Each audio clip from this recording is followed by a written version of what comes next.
From the Appalachian Trail to the Blue Ridge Parkway to the James River, join us as we learn about a Virginia Nature Triathlon to walk, ride, and paddle some of the greatest outdoor spaces in Virginia. I'm your host, Missy Rentz, and this is the Parks Podcast. Today's guest has many titles: husband, father, U.S. Senator, harmonicist, songwriter, and outdoorsman. And in his book, Walk, Ride, Paddle, we get to experience all of these roles. Senator Tim Kaine, welcome to the Parks Podcast. Missy, thanks so much for having me on. So I loved this book. I have to tell you, I read it while swinging in a hammock in front of a campfire in a Virginia state park. So I feel like I was right in the mood to receive all of this information. Excellent. Walk, Ride, Paddle is about I love this title, Virginia Nature Triathlon, to walk all of the Appalachian Trail in Virginia, ride your bike along the Skyline Drive in the Blue Ridge Parkway, and then to paddle the entire length of the James River. Senator, what was your inspiration? Missy, I'll tell you, it was an amazing journey. The inspiration was turning 60 in 2019 and celebrating 25 years in public life for my first city council election in Richmond in 1994. I like to mark milestones, and I decided I've got to do something special to celebrate 60 and 25. What would it be? A little bit, I guess it was Thanksgiving of 2018. I realized a lot of states have these cool kind of branded adventures, like the 46ers in New York. You climb all 46 peaks in the Adirondacks higher than 4,000 feet. My wife's sister and her husband and kids did that, and we joined them on a few. There's an amazing bike ride across Iowa called RAGBRAI that the Des Moines Register sponsors. And there's some other states that have these. So I thought, Virginia doesn't have one. Why don't I create one and do it and write about it so that I can express my love for Virginia, but also maybe encourage some others to do it too. And as soon as I asked myself the question, what would the Virginia epic be that you might do over the course of a lifetime? You don't do it all at once. I thought, well, you would hike the AT from Harper's Ferry to Tennessee. You would cycle the Blue Ridge Parkway and Skyline Drive from North Carolina all the way to Front Royal. And then you would canoe the James River from Iron Gate, where the river begins. It's the confluence of the Jackson and Cowpasture rivers, all the way to Fort Monroe in the Chesapeake Bay. And it took me 30 months, 76 days over the course of 30 months at a very momentous time in American history and in my life.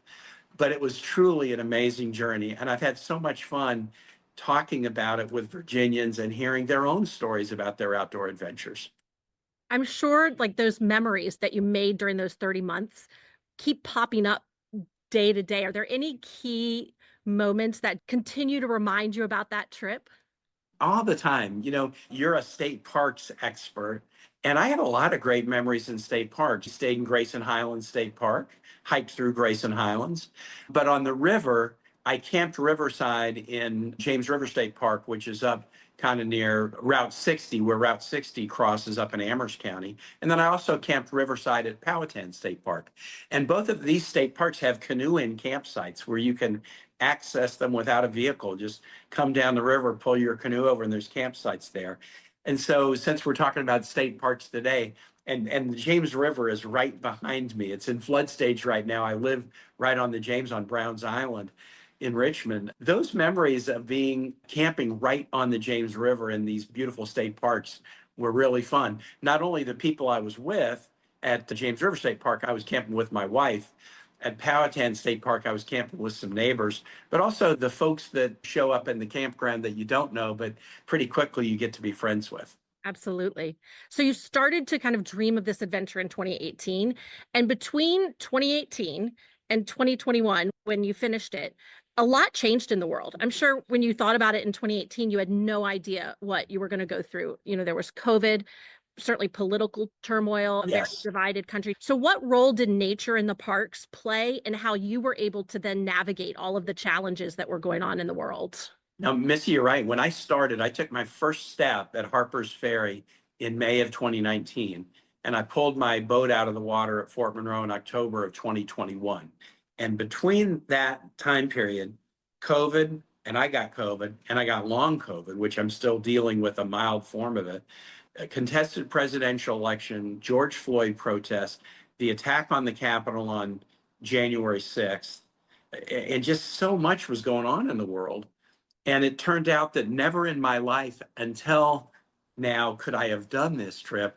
And never in my life did I need it more than I needed it right now, because I was living through very challenging, both, kind of the COVID and health issues, but also the challenges of writing COVID legislation or being at the Capitol when it was attacked. And the time in nature turned out to be this real point of mental refuge, and was a source of kind of re-energizing me. And it also gave me a chance to kind of step back from the emergency of the day and try to put some of these big picture events into perspective, and even think about Virginia history and then where these events fit into our larger history as a people. So it was truly great. And then it ended up really changing me in a number of ways.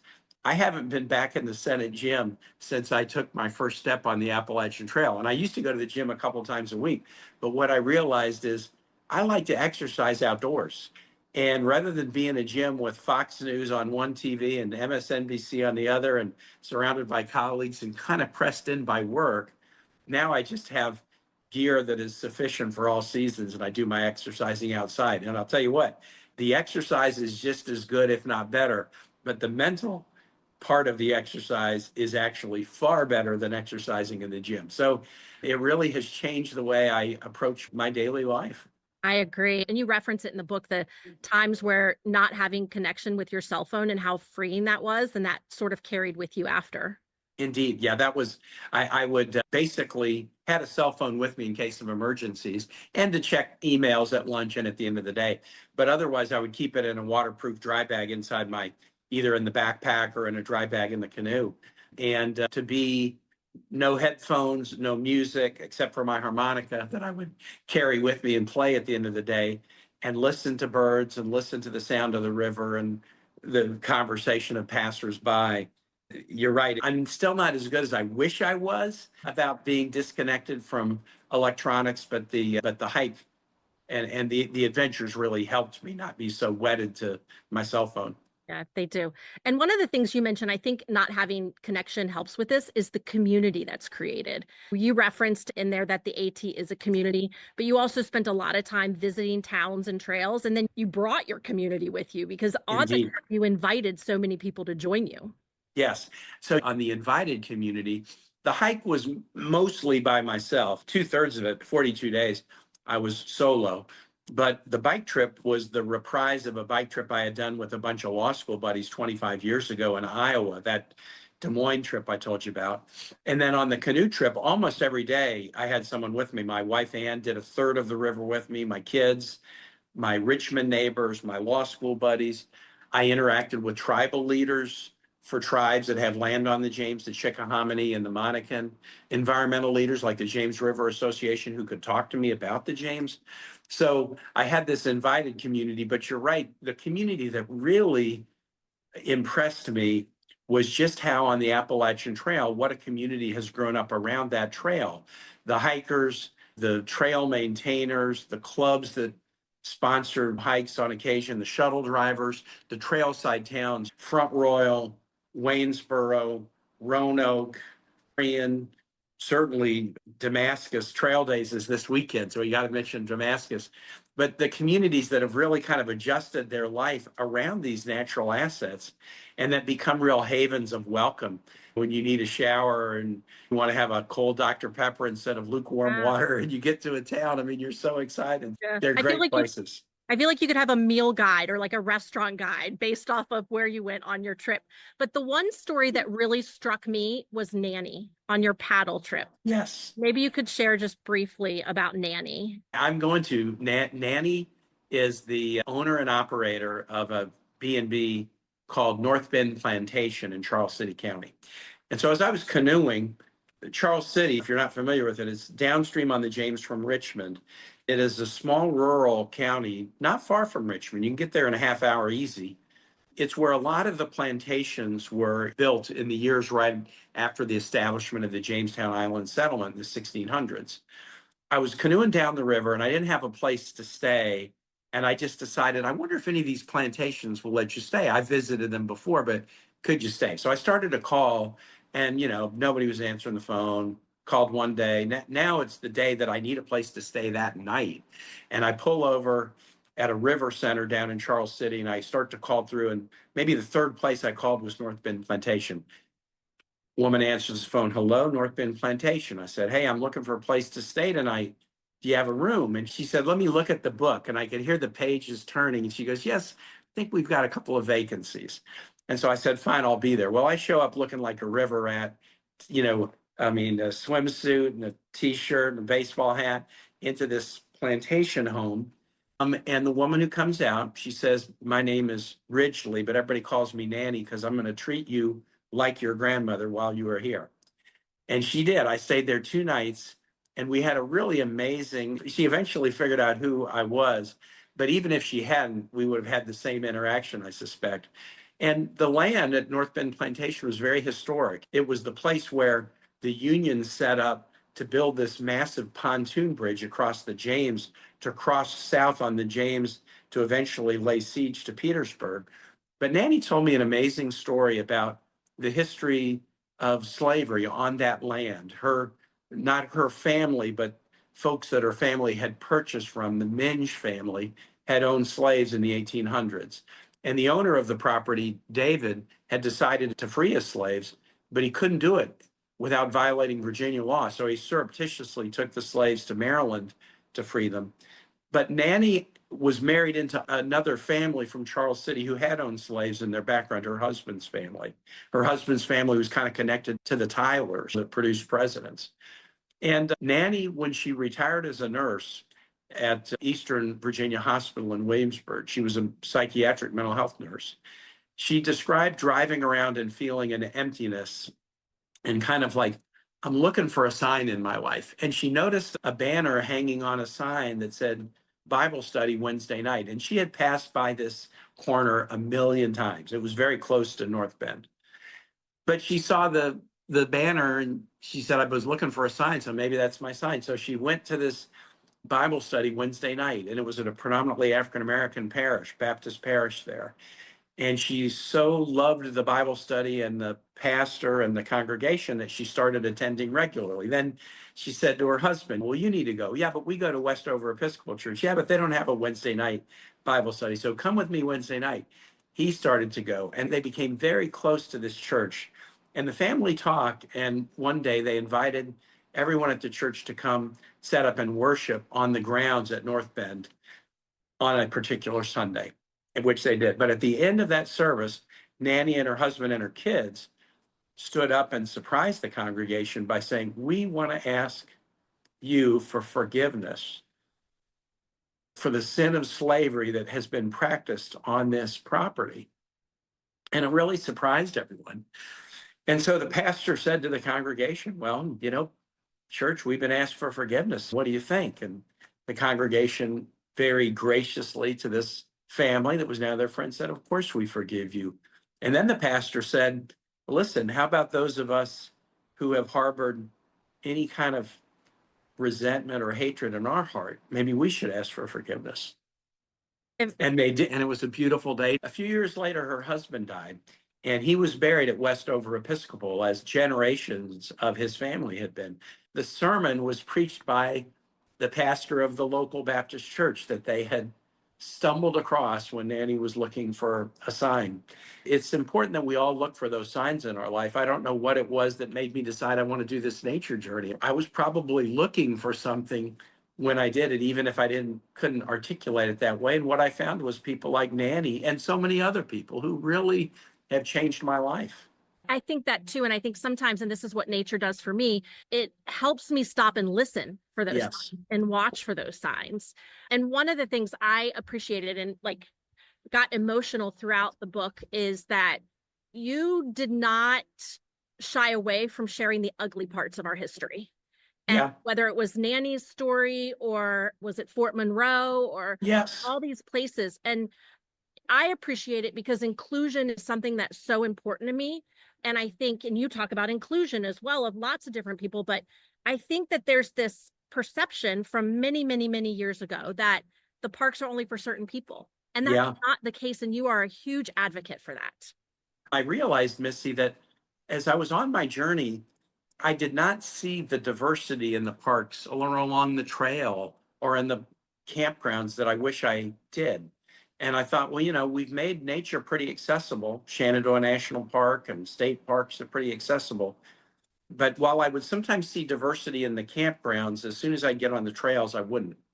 And it took me a while to realize these are accessible in the sense of they're accessible to people of modest means, but a lot of people are a little bit frightened about it, and they're not frightened by bears and snakes. They're frightened by how other people will treat them way out in the middle of nowhere when they can't find help easily.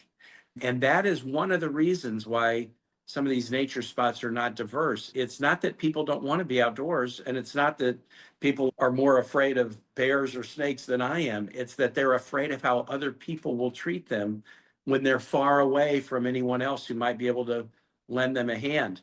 And so I think those of us who care deeply about the outdoors and want to make it a more welcoming experience, we have some work to do.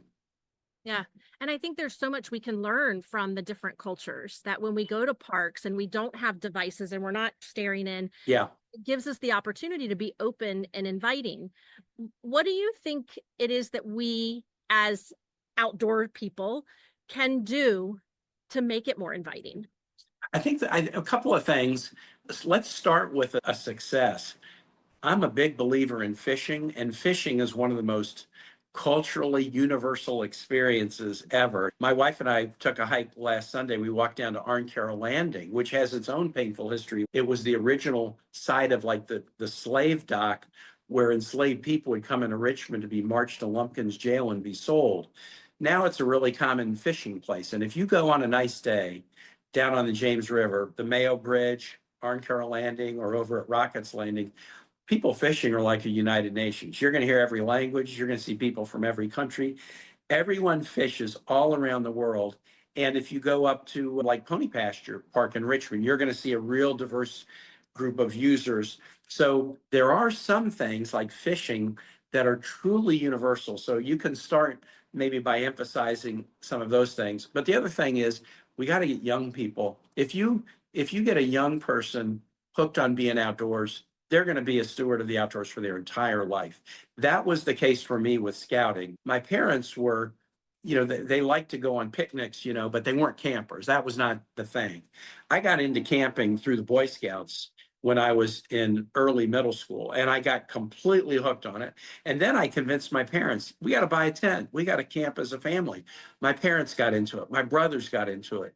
If I hadn't had the Boy Scout experience, I don't think I ever would have been an outdoors person, but I am. And so that just teaches me that if we can figure out ways to get more young people to have these outdoor experiences, and so many groups do, the James River Association runs river trips for kids, scouting is still a big deal. Cities have rec and parks. The James River Park system in Richmond has some great programming, but maybe there's more we can do with young people because they're going to be the stewards. At some point, you and I will be Yeah, old enough where we right. can enjoy it, but we won't be able to go out and maintain a Yeah. trail. But a young person can.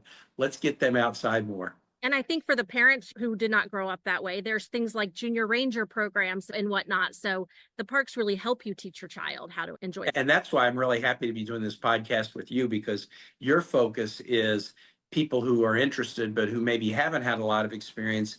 And they might think it's like a big deal to go on a camping trip. No, if you want to go camping, I can give you like the easiest way to do it. We have state parks like Pocahontas State Park or Powhatan that are in the Richmond metro area with fantastic picnic shelters, facilities, easy places to go camping for a night or two. And start with a simple trip and then you'll find that you like it and you'll want to expand your horizons. And while you and I are Virginians, this is the same way all over the country. There's parks Yes. everywhere, whether it's a regional, state, or a national park. I wanted to ask you, what tools and skills did you learn on the trip that you find you're using in your everyday life? Here's one, and I would say it's kind of an attitude in my job, and maybe particularly during the time of the hike with COVID and the attack on the Capitol and the contested 2020 presidential election, there was a lot of political division. If you turn on TV and you watch the news, political division. Being outdoors with people, Democrat, Republican, but mostly people you wouldn't know what their politics are, you realize, yeah, we're divided politically. That's true. Can't sugarcoat it. But it reminds you how much of life where we're not divided. And that kind of puts in a broader context. Politics can be divisive. That is the case. We all appreciate the outdoors. We all hope our kids and grandkids have access to a sunset view or a beach or a stream or a trail that we love. And so it gave me an appreciation for the many areas of life where we're not actually divided at all, where we're really sharing a common experience and a common appreciation. That doesn't make the political division disappear, but it puts it into a context where that we're not so divided as we might think. Yeah. I want to share one of the learnings I'm taking away. I've got a lot, but I want to share one of mine. You say a plan is good. So is being flexible. One of the Yes. great bits of hiker wisdom is to hike your own hike, not Yep. someone else's hike, but your own. And I Yes. think that for newbies is just a great reminder that it's Mhm. not a competition. I am a slow hiker and I love that I'm a slow hiker. I Yes. think that was huge and just still sends chills.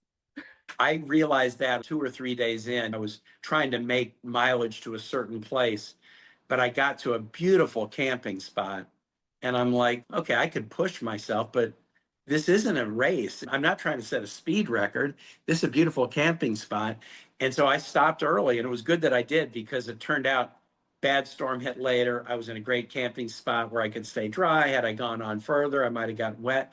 But I just realized, I get enough stress in my own life. Being outdoors is supposed to take away stress, not add stress. Yeah. Hike your own hike. Nobody else's. Hike your own. Okay, before I get to the speed round, which is how we close every episode, I do Um, want to acknowledge what's going on in the country right now. yeah. And there is a huge movement of those of us that are supporters of the parks. And what I want to ask you is what can we do to best support you and your colleagues in protecting our public lands? I think public lands are bipartisan. That's good. There's some regional differences. Public lands issues are probably more challenging politically in the West, where you might find some counties where it's 90% public land. That tends to create more challenge. But here in Virginia, public lands are so popular. So I would just say anybody in the outdoor community, you should be calling, especially your federal legislators now, and say, please protect outdoor funding, parks funding, public land funding. If you've been reading headlines, you see the National Park Service has been laying off a lot of people, seasonal employees, probationary employees, and then that reduces their ability to keep the parks in the shape that they ought to be in to be a welcoming experience to people. Nobody wants to find trailheads that are closed. Nobody wants to find, trash cans that are overflowing, bathrooms that haven't been cleaned. We need an ample Forest Service, because they've been laying off people too. We need an ample Forest Service and Park Service staffing and budgeting to maintain these beautiful, beautiful places. And so the main thing you can do is call your federal legislators, senators, and House members and say, please don't skimp on parks and the forest and public land funding. Well, I'm sure you already know this, but there's a huge group of us that are rallying people. So we will continue to do that. And certainly, if there's anything else we can do for you, please let us all know because we are here for you and those who support the public lands. Absolutely. And as we end every episode, we do a speed round of questions. So just Okay, good. with what first comes to mind. Right. What's your earliest park memory? Boy Scout camping on a farm. First camping, Boy Scout camping on a farm south of Kansas City, and then park. There was a park called Shawnee Mission Park, not far from the house where we grew up, where we did a lot of picnicking. And what made you love the parks? I think I love cooking outdoors, So we had an old beat up Coleman stove. And and you know how this is, Missy. The same meal made on a Coleman stove sitting on a picnic table tastes so much better than if it's made in your kitchen. And I just remember Mom making hash browns, baked beans, and hamburgers and hot dogs on the Coleman stove and sitting at the picnic table and looking at the lake. What's your favorite thing to do at a park? Hike. What park have you yet to visit, but it's on your bucket list and why? My wife and I are taking a 40th anniversary trip this summer to Glacier National Park. It's been on both of our bucket lists. What are 3 must-haves that you pack for a park visit?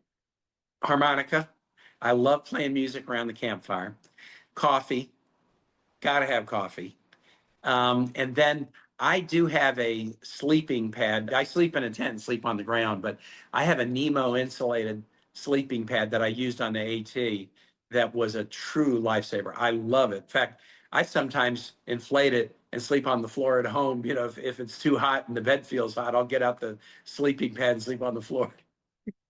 What is your favorite campfire activity? Playing music and singing. Tent, camper, or cabin? Tent. Are you hiking with or without trekking poles? As I grow older, I've gone from no pole to one pole, and I usually hike with one, but if I'm doing a really intense, I hike with 2 poles now. What is your favorite trail snack? Mini Heath bars. And that means M-I-N-I, not M-A-N-Y, mini Heath bars. What is your favorite animal sighting? The bears in the Shenandoah National Park are just truly fun, and they're always surprising when you see them. I've had some spectacular black bear interactions in the Shenandoah that are really fun. What is your favorite sound in the park? Birds or rushing water. I am not good. I can hear birds far away, but I'm not good at distinguishing them. My wife is a superb birdswoman, and she can usually tell me what they are. And the greatest gift that the parks give to us? Well, a future that will hopefully be like the past. I want these parks to be places where my great, great, great, great grandkids can go and get the same feeling of joy and spiritual renewal that I can. And if we work together to preserve our public lands, we're preserving not just a future, but we're preserving a future of memories for generations to come. I just want to remind everybody that you can purchase Walk, Ride, Paddle at your favorite bookstore, and I'll put a link on our website. It is a great story of your travels, but also a behind-the-scenes look at so many areas of your life. And Senator Kaine, thank you so much for taking time to talk to us and opening up about your adventures. I am very grateful. Missy, I'm so glad we could do this, and thanks for the work you do to make the prospect of parks and outdoor activities seem so easy for folks who are coming to it, maybe for the first time. Absolutely. That's it for today's episode. Until next time, we'll see you in the parks. Thanks for listening. If you enjoyed today's episode, please be sure to like and share on your favorite podcast platform. Music for the Parks podcast is performed and produced by Porter Hardy. For more information, please follow us on Instagram at The Parks Podcast or visit our website at theparkspodcast.com.